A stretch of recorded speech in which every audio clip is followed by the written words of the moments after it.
السلام علیکم ناظرین اکرام، آپ کو زی کی دنیا میں خوش آمدید کہتے ہیں۔ تاریخی سٹوریز اور پراسرار کہانیوں کے بارے میں جاننے کے لیے ہمارے چینل کو سبسکرائب کریں اور بیل آئیکن کو کلک کرنا مت بھولیں۔ اسلام کا یہ حقیقی ڈرامہ 23 مارچ 1169 کے روز سے شروع ہوتا ہے، جب صلاح الدین ایوبی کو مصر کا گورنر اور فوج کا کمانڈر ان چیف بنا کر بھیجا گیا۔ اسے اتنا بڑا رتبہ ایک تو اس لیے دیا گیا کہ وہ حکمران خاندان کا نونہال تھا، اور ایک اس لیے بھی کہ وہ کم عمری میں ہی بہترین تلوار بازی کی صلاحیت رکھتا تھا۔ سپہ گیری ورثے میں ہی پائی تھی۔ اس کے ذہن میں حکمرانی کے معنی بادشاہت نہیں، اسلام کی پاسبانی اور قوم کی عظمت اور فلاح و بہبود تھی۔ جب شعور بیدار ہوا تو پہلی خلش یہ محسوس کی کہ مسلمان حکمران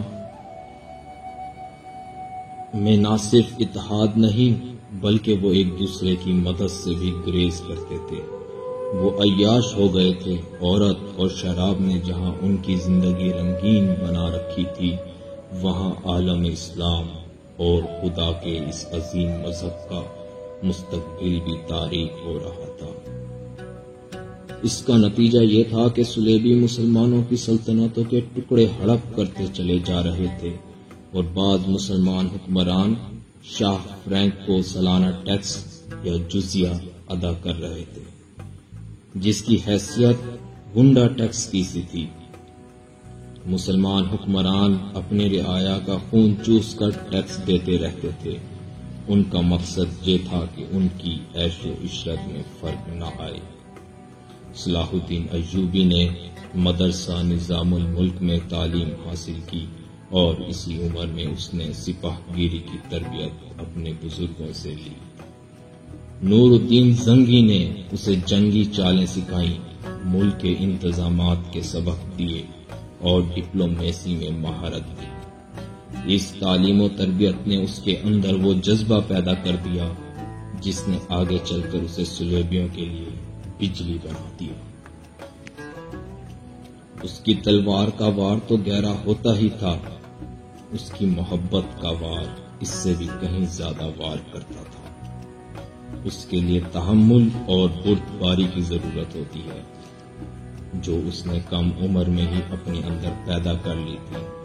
جب صلاح الدین ایوبی کو مصر کا گورنر بنا کر بھیجا گیا تو کئی سینئر افسر اس کے مخالف ہو گئے، جو پہلے سے گورنر کی آس لگائے بیٹھے تھے۔ ایوبی نے سب کو سر سے پاؤں تک دیکھا۔ اس کے ہونٹوں پر مسکراہٹ اور زبان پر پیار اور محبت کی چاشنی تھی۔ استقبال کے وقت جب ایوبی ناجی سے ملا تو اس کے چہرے پر تبدیلی سی آ گئی۔ جو ناجی سے ہاتھ ملانا چاہتا تھا، لیکن ناجی جو اس کی باپ کی عمر کا تھا، درباری خوشامدیوں کی طرح جھکا، پھر ایوبی سے بغل گیر ہو گیا۔ اس نے ایوبی کی پیشانی چوم کر کہا، میرے خون کا آخری قطرہ بھی آپ کی جان کی حفاظت کے لیے بنے گا۔ تم میرے پاس زنگی اور شرفوں کی امانت ہو۔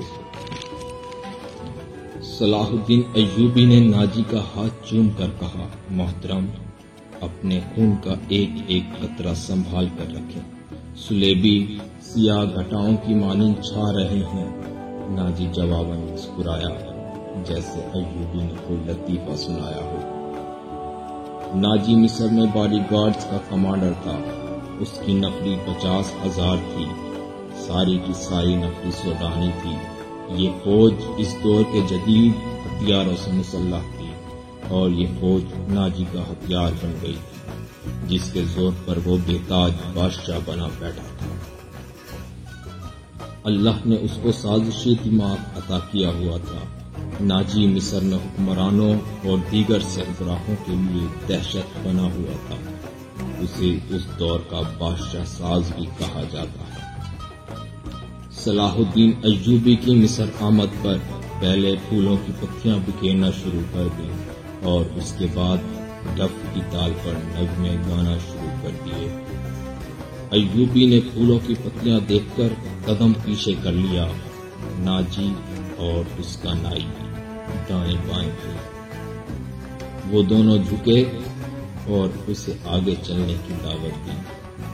صلاح الدین ایوبی یہ دیکھ کر مسکرایا اور کہا، ایوبی پھولوں کی پتیاں مسلنے نہیں آیا، ہم حضور کی راہ میں آسمان سے تارے توڑ کر بچھا سکتے ہیں۔ ناجی نے کہا۔ صلاح الدین ایوبی نے جواب دیا، اگر میری راہ میں کچھ بچھانا چاہتے ہو تو وہ ایک ہی چیز ہے جو میرے دل کو بھاتی ہے، آپ حکم دیں۔ ناجی نے کہا، وہ کون سی چیز ہے جو حضور کے دل کو بھاتی ہے؟ یہ نائب نے کہا، سلیبیوں کی لاشیں۔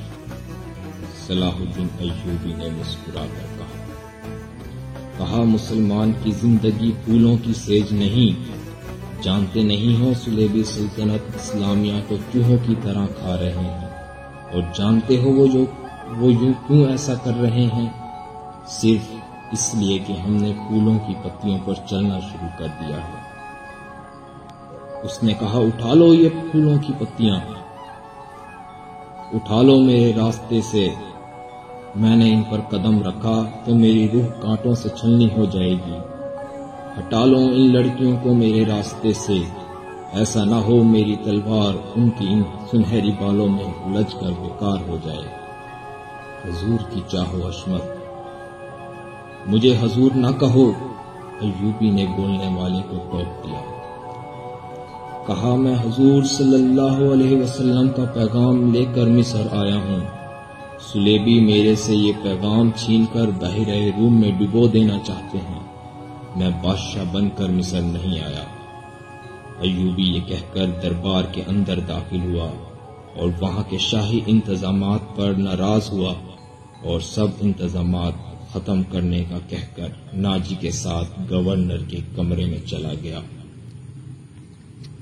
2 گھنٹے بعد ناجی باہر نکلا اور دوڑ کر اپنے گھوڑے پر سوار ہوا، ایڑ لگائی اور نظروں سے اوجھل ہو گیا۔